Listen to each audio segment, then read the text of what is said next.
Prime Minister Narendra Modi held delegation-level talks with his Sri Lankan counterpart, Mahinda Rajapakse, who is currently on a 5-day visit to India in Delhi on Saturday. In a joint statement, Prime Minister Narendra Modi said that terrorism is a major threat in our region and both Sri Lanka and India have fought this problem firmly. Prime Minister Modi said he and his Sri Lankan counterpart Mahinda Rajapakse discussed joint economic projects in Sri Lanka and also on enhancing mutual economic trade and investment relations. Calling India a long-standing friend, Sri Lankan Prime Minister Mahinda Rajapakse on Saturday thanked Prime Minister Narendra Modi for visiting his country in the aftermath of last year's Easter Sunday terror attacks and outlined that New Delhi has always helped Colombo in its fight against terrorism. Rajapakse also expressed his gratitude to Prime Minister Modi for the neighbourhood first policy and the priority India gives to Sri Lanka. On this edition of India as well, we will take stock of Prime Minister Rajapakse's visit to India. Joining me on the program today are KP Fabian, former ambassador. Also with us on the program, Rajendra Harshe, foreign affairs expert, and Major General Dhruv C. Katoch, retired Director, India Foundation. Thank you to all my guests for joining me on this edition of India's World. Ambassador, let me begin the program with you. What are the key takeaways for you as far as Prime Minister Rajapakse's visit to India is concerned? Let me put it this way. There are two or three things we are interested. One is, of course, security. We don't want any other power to have a certain prominence in Sri Lanka. That's one. Second is, of course, we want to deepen and strengthen our economic relations. Third, I'm mentioning it as a third, but doesn't necessarily mean it is the least important. That is making sure that the Tamils in Sri Lanka are treated fairly, that their rights, political rights, civil rights, human rights are respected. These are the three things which are of importance to us.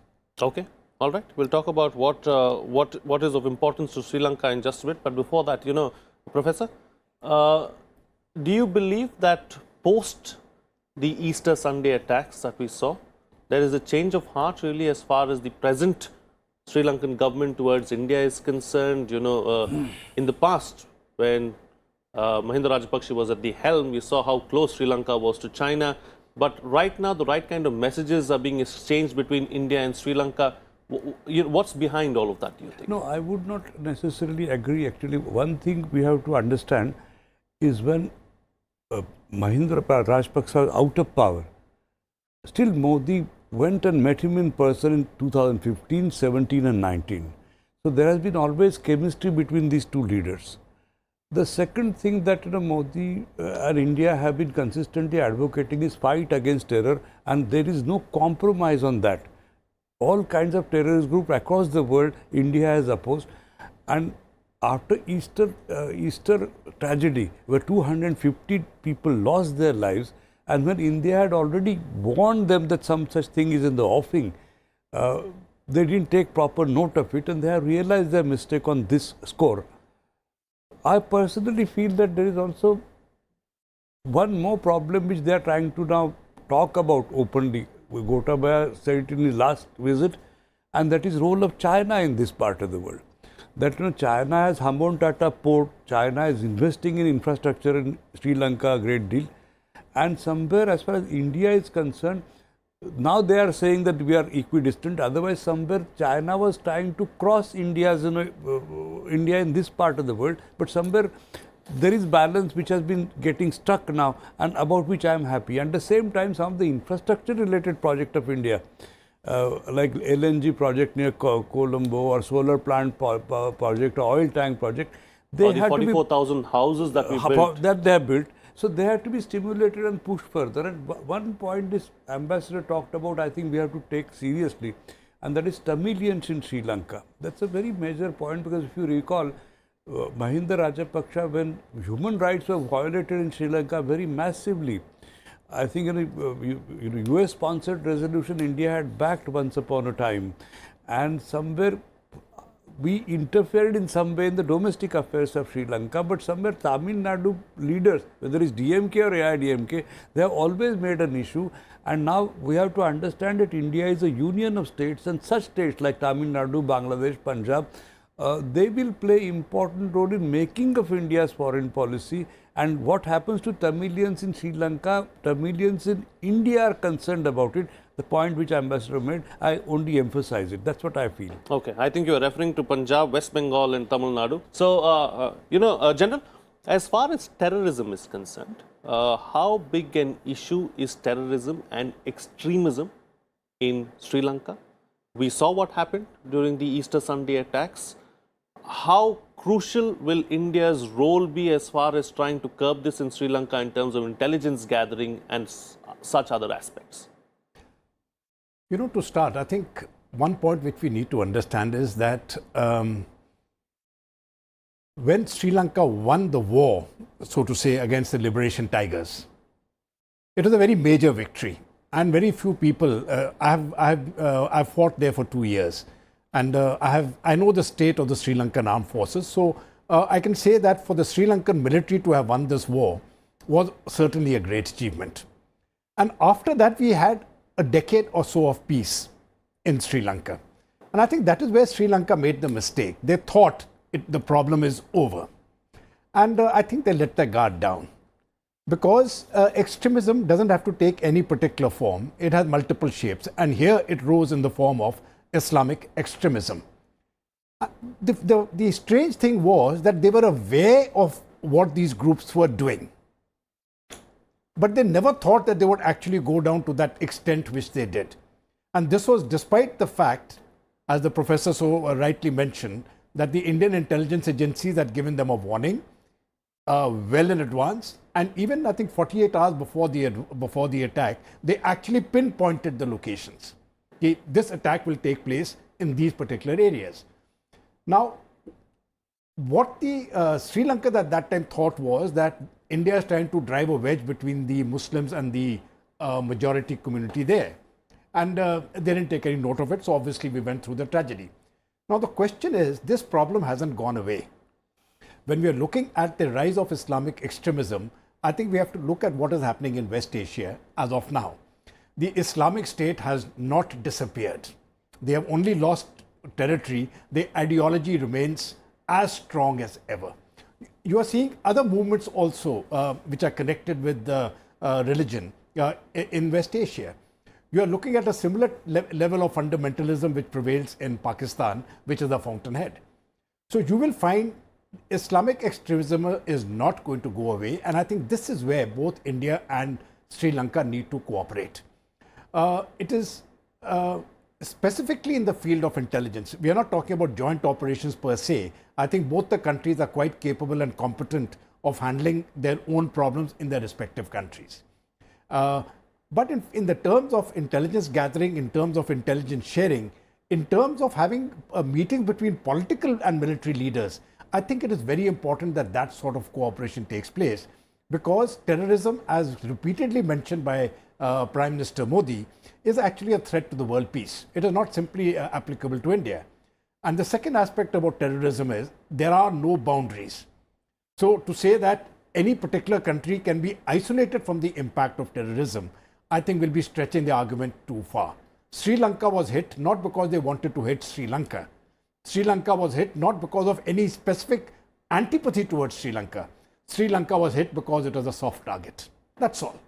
They found a soft target, they created a huge impact, and they did it on Easter Sunday with 259 people being killed. But the more important thing is when you actually look into the type of the role played by the leaders of those killers.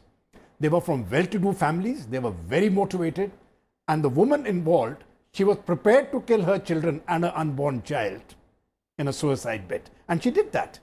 So the way radicalization has seeped into certain sections of society, I think is a very dangerous trend, and I think it is this trend which needs to be curbed, and where not just India and Sri Lanka, but I think the entire South Asian region needs to put its, needs to get its act together, cooperate on intelligence especially, and then see that it is put down.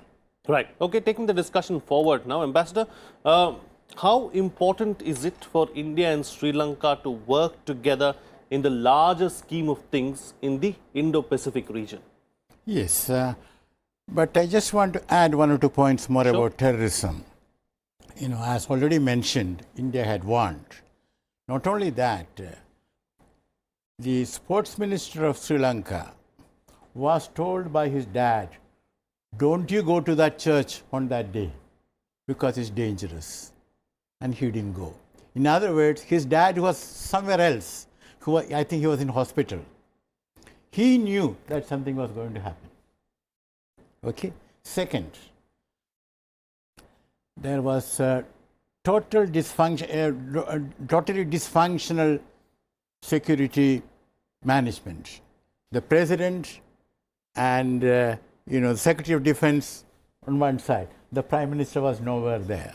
I mean, you can't do this sort of thing, Now, coming to the question, in the Indo-Pacific, India and Sri Lanka have to work together. It is in their common interest.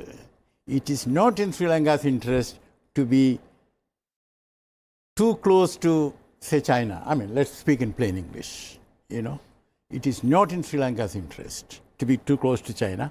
But at the same time, I have no doubt that Sri Lanka will play a very subtle game between India and China.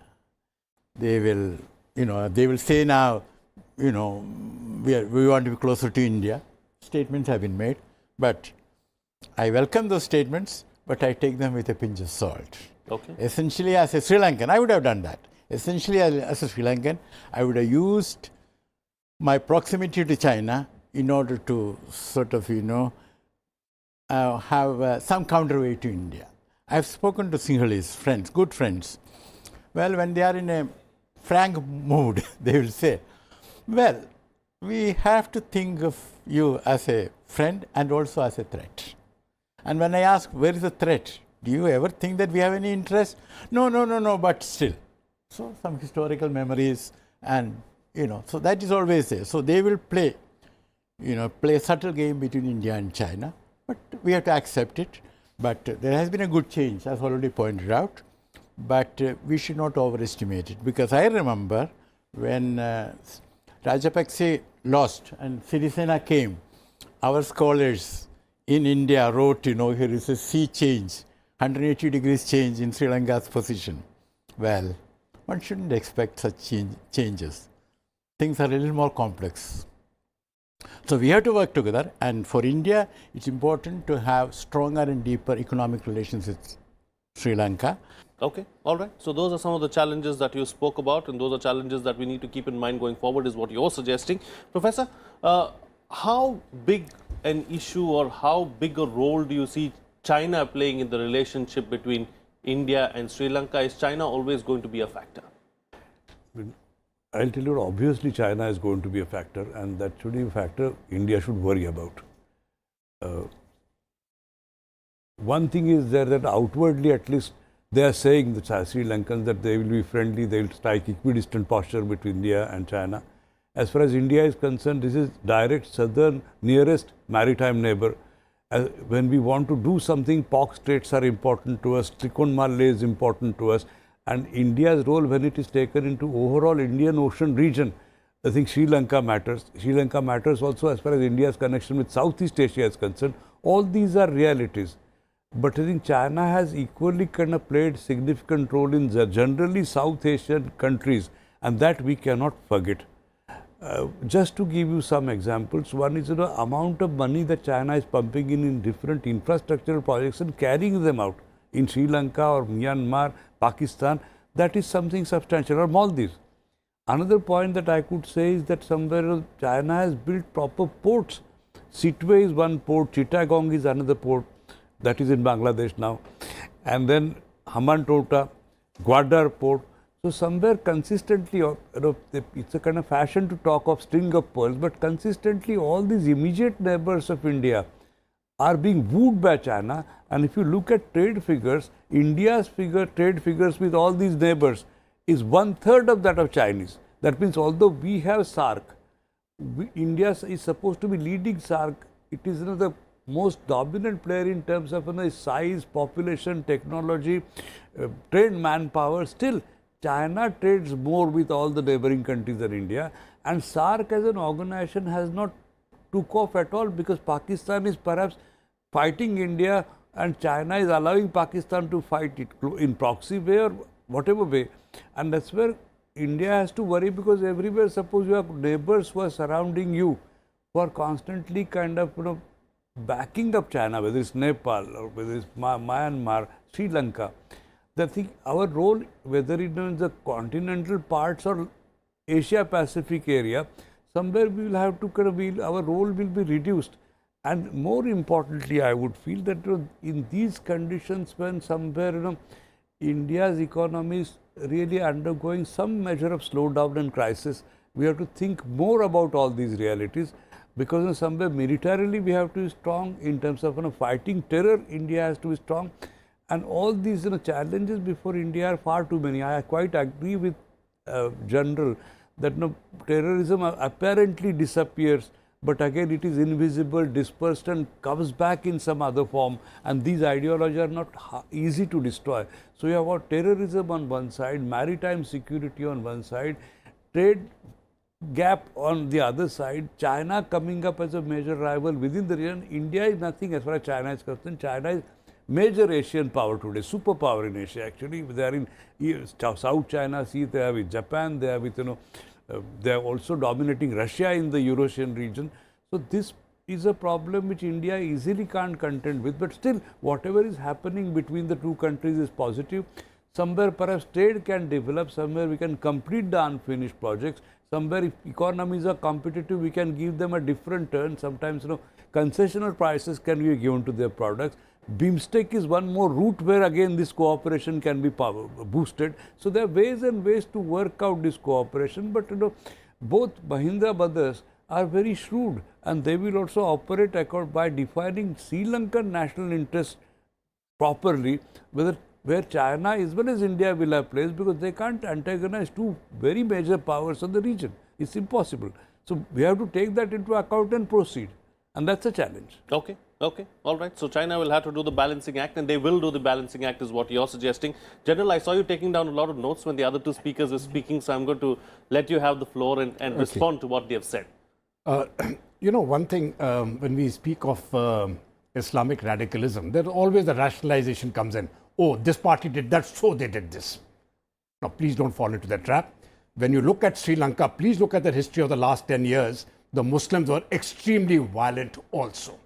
Right? And they had political support, they had political patronage. Now, there will be a reaction and a counter reaction, so the Buddhists reacted. But every time when the Buddhists react, we say they did it because of this. And I think this is a very dangerous thing. When you look into India, you know that even today people are, when you have 500,000 Hindus thrown out of Kashmir by radical Islam, people are at that point of time started blaming the Hindus. Oh, they must have done something, so they were thrown out. Now, why are we rationalizing an extreme act? It is unacceptable.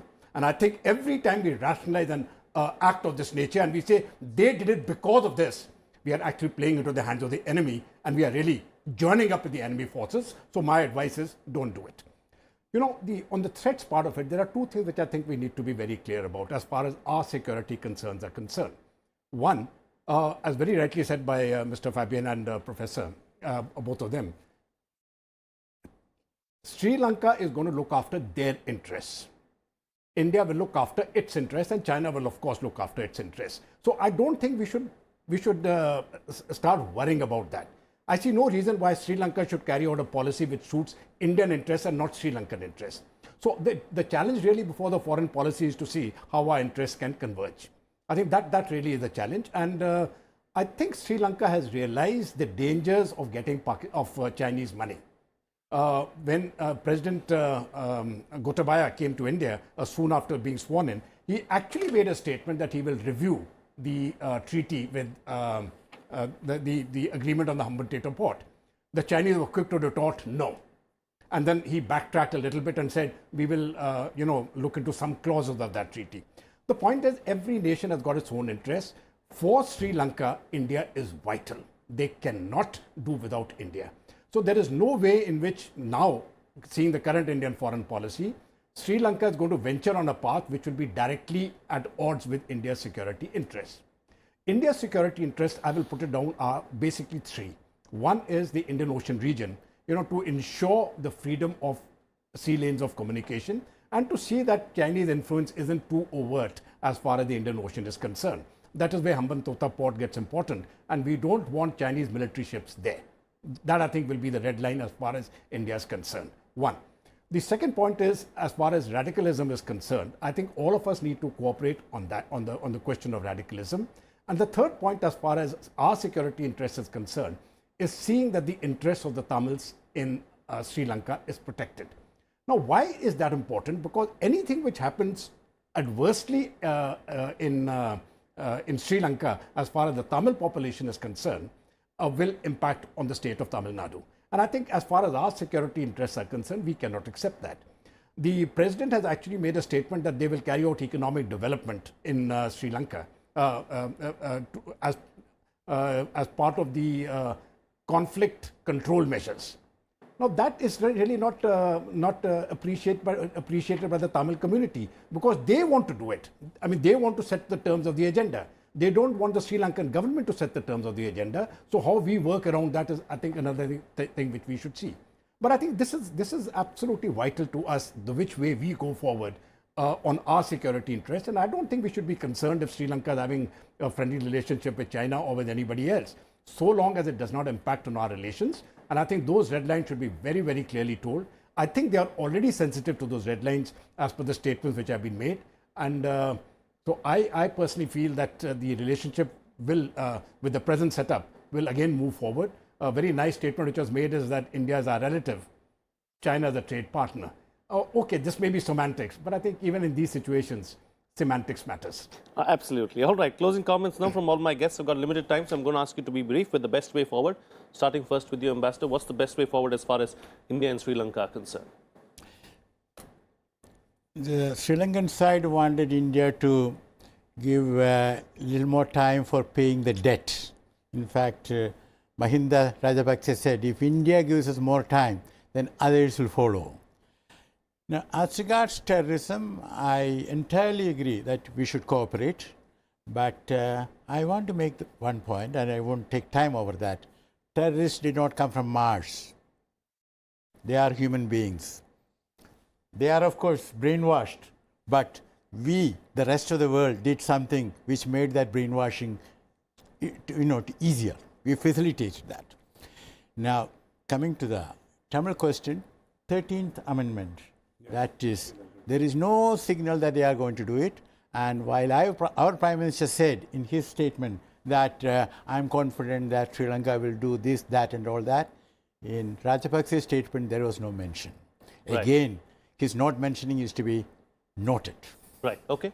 Professor? My point is only one, that although kind of I spelled out role of China and other things, I still consider kind of what General was saying is correct, because India is the immediate neighbor and very, very dominant neighbor. So it will be difficult for Sri Lanka to kind of trespass and try to play with India's security interest. And as far as India is concerned, perhaps being a larger country, somewhere Gujarat doctrine gave us some kinds of lessons. And wherever there is a possibility of being slightly generous, of relaxing payments of debt at a time period, India should do. But promote trade, even though economies are competitive and not necessarily complementary. Promote trade, promote cultural exchange, which we have not done so far. And educational exchange also is equally important. That should be kind of promoted somewhere, because culturally Buddhism binds us, and that has to be kind of understood, because there can much can be kind of done after that. Right. So the cultural identity has to be again put across differently. And India is also a very major Buddhist country. Sure. So educational cooperation will bring different set of intellectuals in Sri Lanka and also India. We'll Right. mutually enrich each other. So that's important. Right. All right. And General, close the show for us with the concluding remarks. I think India's foreign policy is something which I have really admired from 2014 onward. This has been an outstanding success story. Amongst all of the achievements since 2014 till date, I think the foreign policy outreach has been the best. And this is a success story, and I see no reason why we should be shy about it. I think this process should continue. You see, both the political and the diplomatic outreach towards Sri Lanka is strong, and I think we should continue with that. The people-to-people contact, as very rightly said by the professor, this is something which I think we can take up many times further up. And the more contact of people-to-people movement takes place, I think it'll lead to a better integration between the two peoples. And finally, I think as far as terrorism is concerned, I think we need to cooperate. We are cooperating, yes, but I think not just with the Sri Lanka. Can we make it a pan-Asian thing? You see, the whole of Asia gets together, including West Asia. Can Broaden we the actually move spectrum, towards that road? And if we move towards that road, I think it will be good for the region. Because my biggest fear is actually not what is happening in South Asia. It remains what is happening in West Asia. And if West Asia explodes, I think the consequences are directly going to be faced by us. So for us, it is important to see that the situation